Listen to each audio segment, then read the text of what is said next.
On August 15, 2021, the most powerful military on Earth fled from a landlocked desert nation armed with Toyota pickups and Soviet-era rifles. The cost of that failure?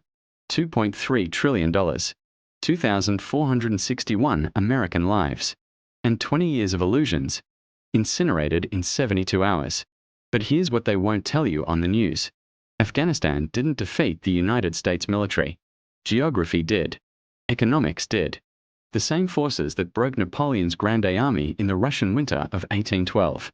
The same mathematics that ground Hitler's panzers into scrap metal outside Moscow. The same ledger that turned Vietnam into a financial hemorrhage the American taxpayer is still paying for. Right now, in 2026, there are exactly 10 countries on this planet that cannot be conquered by conventional military force. Not won't be. Can't be. The paper trail is clear. Every empire that ignored this reality died. The British Empire, 23% of the world's landmass at its peak, dead. The Soviet Union, spanning 11 time zones, dead. The Mongol hordes, the largest contiguous empire in human history, dead. But 10 nations remain standing. Fortresses built not by generals, but by geology, demographics, and the cold mathematics of military logistics. Here's what it costs to move one combat brigade, 3,500 soldiers, across an ocean, $15 million per month. That's just transportation. That's before a single shot is fired. Before you feed them. Before you treat their wounds. Before you replace their ammunition. The Afghanistan War. $300 million per day. For 20 years. Do the math. That's $2.19 trillion. Written in red ink. Added to the national debt. To be paid by your children. And their children. And they still lost. Some countries exist inside nature's own vault. And the combination cannot be cracked. Take Russia. 17.1 million square kilometers. 11 time zones. Every climate type on Earth exists within its borders. Napoleon learned this in 1812. 600,000 men marched into Russia. 27,000 walked out. The cause of death wasn't Russian bullets. It was logistics. See, here's what the textbooks don't tell you. Modern militaries don't run on courage or patriotism. They run on supply chains. Every soldier needs 30 pounds of supplies per day, medical evacuation within the golden hour, ammunition resupply every 72 hours, fuel for vehicles every 6 hours of operation. Now multiply that by 100,000 soldiers, spread across a country the size of Russia, in negative 40-degree temperatures, where roads disappear under snow for 6 months. The logistics don't work. The math doesn't work. Hitler tried it anyway in 1941. Operation Barbarossa. The largest invasion in human history. 4 million men. 600,000 vehicles. 750,000 horses. The Nazis got within 20 kilometers of Moscow. Then winter came. German tanks froze solid. Soldiers burned their own supply trucks for warmth. Frostbite casualties exceeded combat casualties. Cost to Germany, 1 million dead. 500 billion in today's dollars. Return on investment, total annihilation. But Russia isn't alone.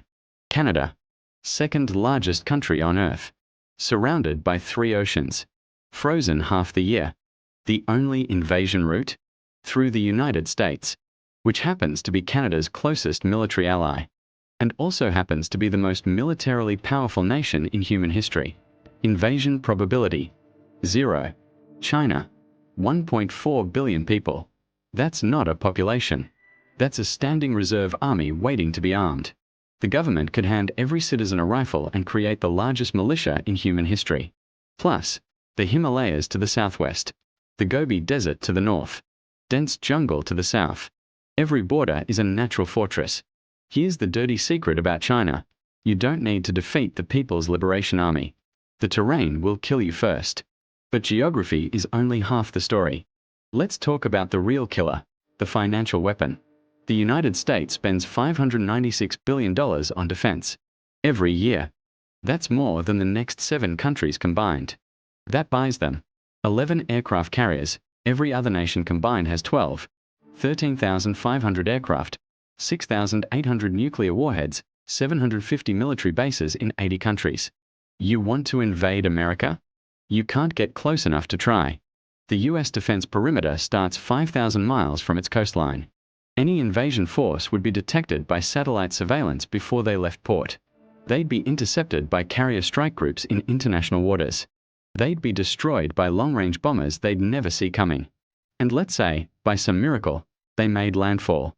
They'd face 400 million privately owned firearms, 15 million military veterans, a population that views gun ownership as a constitutional right.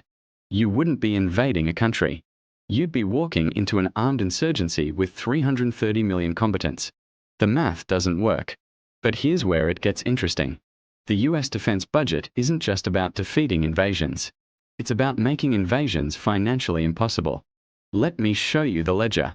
To invade the United States, you'd need naval superiority in both the Atlantic and Pacific, cost $1 trillion minimum, air superiority over a 4 million square kilometer landmass, cost $500 billion, ground forces to occupy major cities, cost 200,000 soldiers at 3 million per soldier per year equals $600 billion annually. Total cost to even attempt an invasion, $2.1 trillion. For reference, that's larger than the GDP of all but 9 countries on Earth. And here's the punchline. The US already spent that money on defense, creating a permanent fortress that doesn't need to be rebuilt. Your invasion costs compound. There's a fixed. That's not a military strategy. That's a financial moat. Some countries can't be invaded because the people won't allow it. Israel, 22,000 square kilometers, 9 million people, surrounded by nations that have declared its existence illegitimate. They've fought 8 wars in 69 years. They haven't lost one. Why? Mandatory military service. Every citizen aged 18 serves. Women, 24 months. Men, 36 months. That means 1.5 million trained reservists, ready to mobilize in hours. Plus the Iron Dome, a missile defense system so effective it intercepts 90% of incoming rockets. Cost per interception, $50,000. Cost of not having it, extinction. The Israelis made a calculation. Survival isn't negotiable. Price is irrelevant. Iran presents a different equation. 500,000 active military personnel. 1,658 tanks. Underground missile bases every 500 meters. But here's the real defense, the mountains. Iran is a fortress built by geology. The Zagros and Alborz mountain ranges create natural choke points. Any invasion force has to funnel through narrow passes. Under constant observation. Under constant fire. The US military ran simulations in 2019. Every scenario ended the same way. Victory requires 1 million ground troops. Sustained combat operations for a decade. Cost, $5 trillion minimum. The Pentagon shelved the plans. Not because they couldn't win. Because they couldn't afford to win.